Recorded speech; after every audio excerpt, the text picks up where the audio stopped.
Hey everybody, Alex Kozora, SteelersDepot.com, back to do another tape breakdown, talking the Pittsburgh Steelers Sunday night loss to the Buffalo Bills, and I thought Buffalo did a better job of out scheming and out game planning Pittsburgh in a variety of ways, but I thought Buffalo's offense did a better job of being able to slow down and have a real clear game plan to contain TJ Watt and Bud Dupree, and by extension the Steelers pass rush, maybe better than any other offense I've seen in football this year. And if you're an opposing offense facing the Steelers pass rush, the best in football, Dupree and TJ Watt, the years they're having, your first starting point in trying to build your game plan is figuring out how do you slow down number 90 and number 48. And I think Buffalo had a great game plan in a variety of ways, both pass and run. So one thing they did well, and we're looking at it here, is they came out in some heavy sets. This is 21 personnel. This is a fullback up here, Patrick DeMarco, with a running back at tight end, and twin set receivers to the bottom of the screen. And often in those heavy sets, and this is on tape, and you can go back and watch a lot of instances of this, when you get this twin set out of heavier personnel with two backs or two tight ends in, the Steelers, instead of traveling the corner and walking them over the slot, they're going to put Bud Dupree, or they're going to remove a linebacker out of the box and have him line usually inside shade over the receiver. So it removes him from the box in the run game to start, and it's going to help remove him from a pass rushing aspect too. Dupree looks in, then has to bounce back out. So he's now removed from the pass rush equation. It's a four-man rush, clean pocket for Josh Allen, who hits it to the tight end, Dawson Knox, for a first down on the first play of the game. Now, maybe Dupree would have dropped otherwise. The Steelers in their base 3-4. Usually someone drops out, one of the outside linebackers. They don't rush 5 all the time. But still, you remove him from the equation to begin with. Tackle now can worry about Hayward and help double him. You just remove Bud Dupree from the pass rush equation. I thought a nice job there from Buffalo. They did this a lot in this game. Sometimes it didn't work, so I didn't want to show plays that went for runs for no gain or some passes that were incomplete, but just had a good game plan of knowing how the Steelers respond versus twin sets. They walk that linebacker out, takes him out of the run fit, takes him out of the pass rush equation. It's a really nice job by the Buffalo Bills. Another thing the Bills did a really good, consistent job of was just max protect and then chipping and doubling Watt and Dupree, making life really difficult on both of those guys. Keep everybody in and just chip and just make those guys really sift through a lot of trash to get after the quarterback. See that here on this play. Tight ends and tackles staying in. Fullback here getting on Dupree, just not letting them have a clean release, really just messing with their timing and their pass rush plan. You do get some interior pressure. I mean, the one downside here is whenever you're going to have so much attention on Watt and Dupree, it is going to soften up the interior, create a lot of one-on-one matchups, great push-pull by Cam Hayward there. But, you're going to have to pick your battles against the Steelers team, and I totally understand wanting to take care of the outside pressure first. But nice job here by Hayward. But again, double team on Dupree, double team here on TJ Watt, not letting those guys get into a rhythm, and this pass goes for a completion. Conceptually, there was just a nice job of being able to counter the Steelers' aggression. The Cardinals did a nice job of this a week ago, or 2 weeks ago, I guess I should say, and Buffalo did that here with this draw play. Having a pass set here by the left tackle, gets Dupree rushing upfield. You punch him upfield, he goes past. Now your left tackle can get to the second and third level, works on Edmonds on this play. So the Steelers, they want to be aggressive, they want to be attacking. That's been their style for the longest time, and certainly no different this season.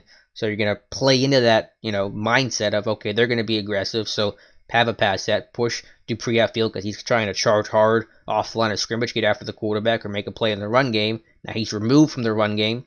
Now you got blockers in space for a really shifty back in Singletary. Makes a great move on Steven Nelson, and it goes for 14 yards, and the Bills score in the next play. So one last look at it, the draw, countering the Steelers' aggressive mindset. Where they're going to play with a really good game plan by the Bills. Just as we showed 2 plays ago, again, max protect, doubling Watt, not letting these guys be able to have free rushes and one-on-one opportunities and inside out and two-way go chances, and just really, it's just like a cornerback that would press a receiver at the line of scrimmage, not letting the guy be able to make his move and follow his plan and just hitting them early to really throw off his timing of the rush. So you got a really good double team here from the right tackle and the tight end Lee Smith, who basically functions as a sixth offensive lineman for the Buffalo Bills. You do get a one-on-one matchup here with Chicklow, but let's go one-on-one with Chick. You're going to double Watt. That's a pretty good place to be in if you're going to be an offense trying to game plan and blocking this thing up. Do get pressure. Nice stunt here by Hargraves, a loop inside those are the chances you're going to take whenever you put so much an effort into stopping the outside pass rush. But overall, could have been a completion, a drop here by the receiver, heard the footsteps of the corner, but you just see the game plan and saying, okay, maybe Hargrave beats us, maybe McCullers gets pressure, but we're not going to let TJ Watt and Bud Dupree beat us. That's not going to be our game plan. If we're going to lose, someone else is going to have to step up and make a play, and that was the mindset on Sunday night. Here, Bills using some scheme to, again, make life tough on Watt and Dupree. We talked about them going max protect earlier and kind of really, coming in tight and playing under center. Well, they're going to do the same result with a different personnel grouping. Here, it's 3rd and 10. They're an empty, but they're going to spread the field out, have an, again, empty backfield with 11 personnel. And what that's going to do two things. A, it forces Dupree and Watt to align to the outside of Singletary and Dawson Knox. It's going to make their rush wider, their path to the quarterback further. It means they're going to take more time to have to get to the quarterback. And then, as you saw in the other clips, they're going to chip these guys. So you're going to get a chip here from Singletary on Dupree and a nice chip and check release by Dawson Knox on TJ Watt. So it's going to really just take those guys out of the equation. Now the tackles, they can be able to set, build their house. They're ready for the rush. Don't have to worry about it. Watt's not even in the picture at this point. Dupree barely getting to the quarterback by the time Allen has reached the top of his drop. And it's a clean pocket. A little bit of pressure here from Hayward. But again, this is a pretty good place to be on 3rd and 10 if you're Josh Allen. Makes a great hole shot throw against cover 2. But again, eliminating Dupree, eliminating Watt, both with your personnel and your formations, your chipping.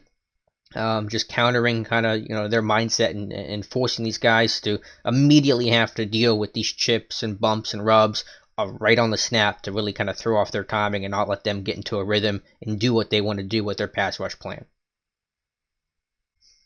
One last look, and it's the same as before. It's nothing magical or mystical. It's just double teams and chips and not letting these guys get free rushes and free releases on these tackles to really help out the edges here. Again, just like a corner pressing on a receiver to disrupt the timing of his route and his plan. It's the same thing here with Watt and Dupree trying to work on this. I think this is a first down play, but it ends up in a 40-yard completion to John Brown. So again, just double teams and chips, and those guys just have no impact on any of these rushes. By the time they're even basically making contact with the tackler, getting some sort of semblance of a pass rush move going, the ball's already out. Right here, Allen's throwing the football, Watt's nowhere close, Dupree's nowhere close, Dupree's still working through the fullback chip. The tackle didn't have to do anything on this play. Again, it was a really good plan. I think if you're an opposing offense, if you're the Jets for Sunday, you're going to come out with a similar game plan, play into the Steelers' aggression, be able to double and chip and just make these taste miserable for Dupree and Watt. It's not that you can't do this every single play, obviously, but if you can do this 30% of the time, maybe a third of the time, that's 1/3 of chances right off the bat that they're not going to have an impact on. So now you're telling your tackles, instead of being able to have to make the great block, maybe 60 plays, maybe you have to do it now just 40 plays, and that could be a big difference. Or in passing game, maybe pass it 30 times, and you eliminate a third of those. Now you're down to 20 plays your tackle has to win instead of asking him to win 30 consecutive plays against these guys. Watt and Dupree probably not going to be able to do that, so you may manage the load for your tackles. The Jets, they don't have a great offensive line, so if you're going to be Adam Gase and company, this is the game plan to employ. This is as tough of matchup as Watt and Dupree have had the entire season. Buffalo, again, a great game plan in a lot of respects. We covered some of the pass rush stuff today against the Steelers, but on the other side of the football, you're seeing the Bills offense making life really tough on TJ Watt and Bud Dupree, and I expect teams to follow this blueprint if they want to slow down number 90 and number 48. So let me know your thoughts in the comments below, whether you are watching on YouTube, follow me on Twitter at Alex_Kozora, or follow on the website SteelersDepot.com. Thank you guys so much for watching, and we'll talk to you soon.